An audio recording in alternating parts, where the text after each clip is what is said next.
온앵커의 당잠사입니다. 당신이 잠든 사이 전해진 소식들 확인해 보시죠. 정말 우리나라 시장 적당히가 없는 듯한 모습이 이어지고 있습니다. 오를 때는 화끈해서 좋긴 한데 아니다 싶을 때는 속된 말로 패대기 장세가 여지없이 나오는 그런 모양새인데요. 어제가 딱 그랬습니다. 그나마 어제는 우리 시장만 홀로 빠진 건 아니었고 중화권 증시 전반적으로 같이 흔들리는 모습이 특징적이었습니다. 특히 대만 쪽의 흐름이 부진하죠. 마찬가지로 반도체 우려감입니다. TSMC 실적 우려 때문에 지속해서 지수도 발목을 잡힌 모양새가 연출되고 있습니다.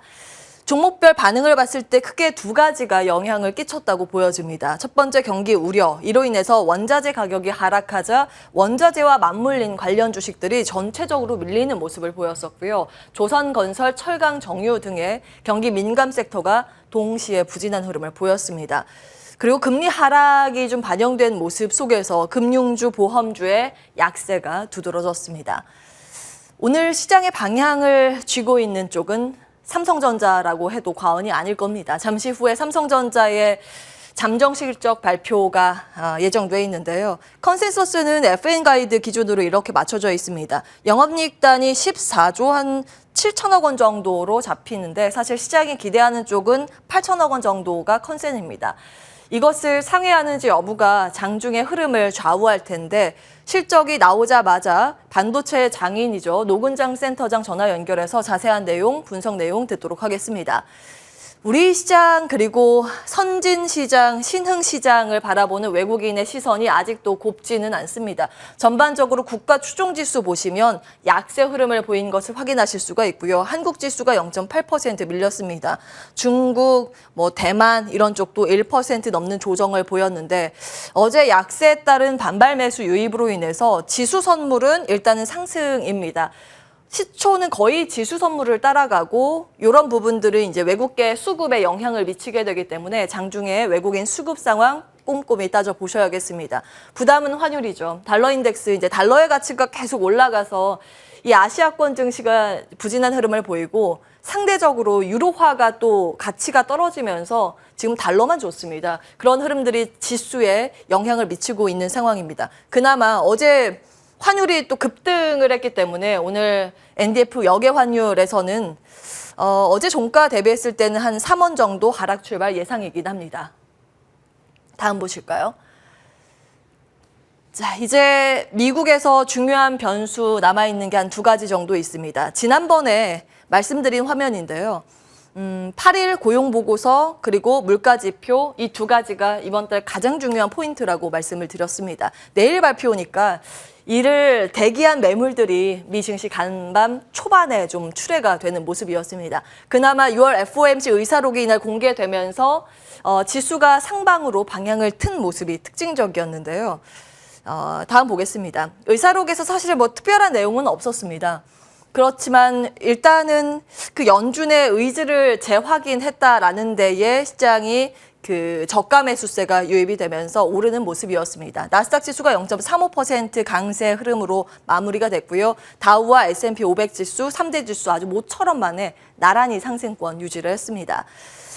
FOMC 의사록이 공개되자 이제 금리가 튀는 점은 굉장히 특이한 부분이라서 계속 좀 추적 관찰은 필요해 보이는데 여전히 경기 침체 우려감을 반영하면서 2년물과 10년물의 금리 역전 현상이 지속되고 있다는 점도 눈에 띕니다.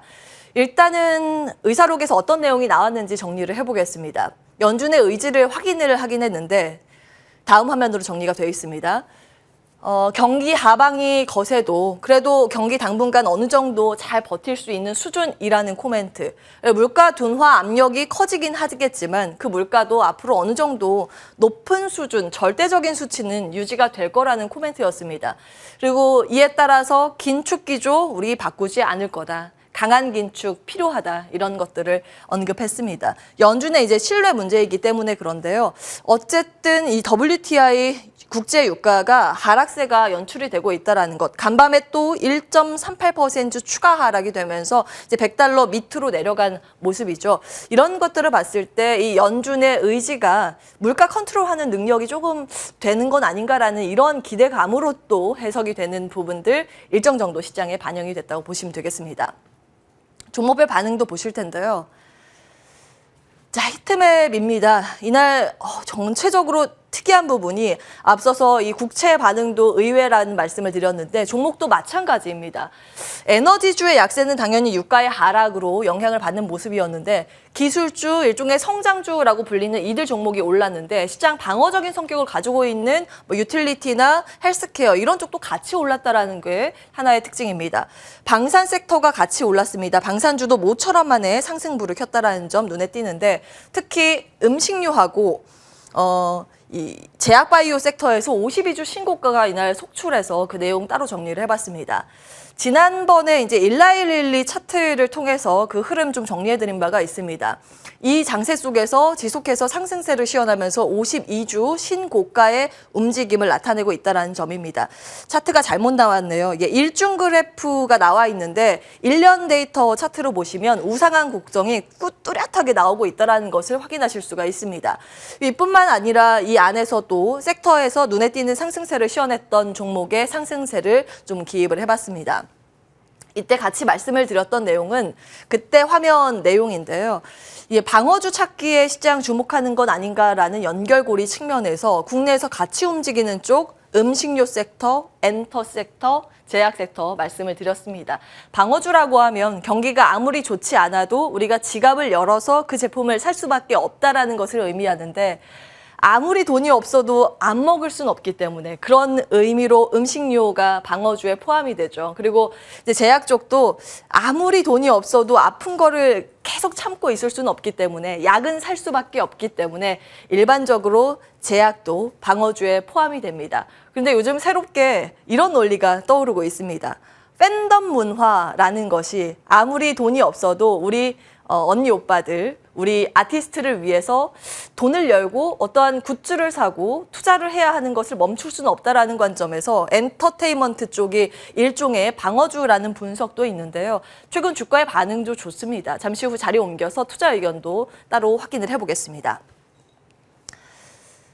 자, 특징주가 하나 더 눈에 띄었습니다. 리비안. 포처럼 만의 상승이죠. 정말 답답한 흐름이었습니다.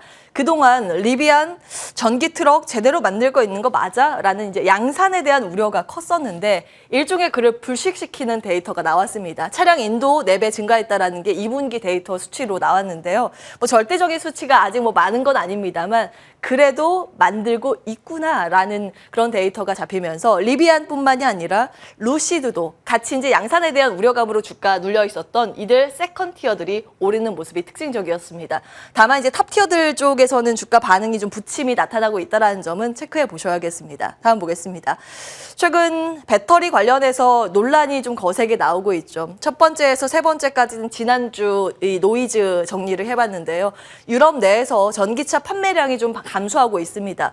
아무래도 유럽보다는 최근 이제 미국 쪽으로 시선을 돌려야 한다는 이유가 여기에서 나오는 이유이고요. LG 에너지 솔루션 미국에 투자하기로 했었던 거 지금 인플레이션 때문에 원래 예산했었던 그 예산 가지고 투자가 안 되겠구나 검토를 해야 된다라는 이 이슈로 인해서 LG 에너지 솔루션뿐만이 아니라 SKC 등의 이제 재검토 이슈가 나왔었던 그런 종목들이 미끄러지는 흐름이 지난주에도 나왔었고요. 중국 자원 무기화로 인해서 원자재 그럼 우리 수급 제대로 못 받아서 이 제품을 못 만드는 것 아닌가 하는 우려감까지 더해지는 모습이었습니다. 여기에 이번 주 들어서는 이런 내용들까지 좀 추가되고 있는데요. 셀 3사가 이제 세계 점유율 시장에서 점점 설 자리가 좁아지고 있다라는 소식입니다. 뭐 절대적인 매출 양은 늘어나고 있습니다만 중국의 약진으로 인해서 이제 점유율을 조금씩 뺏기는 것 아닌가 하는 그런 우려감이 고개를 들고 있는 상황이고요. 요즘 유가가 너무 높죠. 그래서 화석연료 원래 안 보기로 했었는데 이쪽으로 투자 지원하는 걸 선회하는 그런 움직임으로 인해서 배터리가 조금 더 성장이 둔화되는 거 아닌가라는 우려감은 있었습니다. 근데 그때 말씀드린 것처럼 이제 대추 하나의 시를 좀 말씀을 같이 드렸었죠. 이렇게 대추 하나가 붉어지기까지 그냥 붉어질 리 없다. 뭐 태풍 몇 개, 이 안에 천둥 몇 개, 번개 몇 개가 담겨져 있고 그걸 뚫고 붉어진 그 대추를 생각했을 때 마찬가지로 배터리도 고민을 해볼 필요가 있지 않을까라는 내용이었습니다. 배터리 산업에 대해서 성장 여력에 대한 이견은 지금 없죠. 다만 그 안에서 여러 가지 노이즈들이 계속해서 이어질 텐데 그 천둥, 번개들을 뚫고 살아남을 기업이 무엇인가에 대한 고민은 지속적으로 필요해 보입니다. 다음 보겠습니다. 자, 오늘 추가된 소식입니다. 이제 간밤 전해진 소식인데요. 탄소 중립을 위한 징검다리로 원자력과 천연가스가 포함됐습니다. 사실 이쪽은 폐기물 문제도 있고 뭐 탄소 배출 그런 문제들이 있어서 녹색 분류 체계, 이 그린 텍소노미에 포함이 되는 게 맞느냐에 대한 논란이 좀 있었는데요. 완전히 이 탄소 중립에 가기까지는 그 이전까지는 어떠한 안정적인 에너지 자원이 필요하기 때문에 일종의 징검다리 역할은 필요하다라는 공감대가 형성되면서 유럽의회에서 이 수정안이 통과됐습니다. 이제 친환경 투자 기준이기 때문에 이게 포함이 되면 정책적인 지원을 더 받을 수 있습니다. 국내에서도 관련 논의가 좀 뜨겁죠. 국내에서 정책적인 지원 방향이 공개됐습니다. 화요일에 공개된 내용 다음으로 정리를 해보겠습니다. 5대 정책 방향 핵심 내용을 좀 추려봤는데요. 첫 번째 실현 가능. 이것은 이제 원전이 여기에 포함이 됩니다. 두 번째는 자원 에너지 안보인데 이쪽은 사실 우리나라는 원자재가 없기 때문에 이제 재사용하는 쪽에 초점을 맞출 수밖에 없습니다. 리사이클링이 여기에 포함이 되고요. 신산업 성장 동력화와 수출 산업화 이쪽으로 이제 밀어주기 정책이 나오고 있습니다. 여기에는 수소, 태양광, 풍력 등의 친환경 에너지가 포함이 되고 특히 이제 수출 산업화에는 원전이 함께 포함이 됩니다. 이제 수출 밀어주기가 원전도 포함이 되어 있기 때문입니다. 다음 보겠습니다. 연관된 내용들 표로 다시 정리를 해봤는데요. 원전의 키포인트는 뭐니 해도 SMR입니다. 자금이 편성이 딱 돼 있죠. 한 4천억 원 정도 투입 예정이기 때문에 독자 SMR 노형 개발하고 있는 우리나라 업체들이 직접적인 수혜를 받을 가능성이 높아지고 있습니다. 이제 재사용 쪽은 아무래도 이제 폐배터리하고 폐플라스틱 등이 포함이 되는데요. 자리 옮겨서 이 부분은 투자 점검 받도록 하겠습니다. 다음 보시면 수소와 태양광 풍력 쪽인데 이 내용을 쭉 봤을 때는 사실 정책적인 지원이 빠르게 효과를 볼 수 있는 쪽은 태양광과 풍력보다는 수소 쪽이 조금 더 많이 잡혔습니다. 민관 합동 수소 펀드 조성이 되고 새 공제 강화를 추진한다라는 소식. 이것이 이제 속도 면에서 정책적인 효과가 빠르게 나올 가능성이 있기 때문에 이 점까지 참고하시면서 대응 전략 세우시기 바라겠습니다. 온앵커의 당잠사였습니다.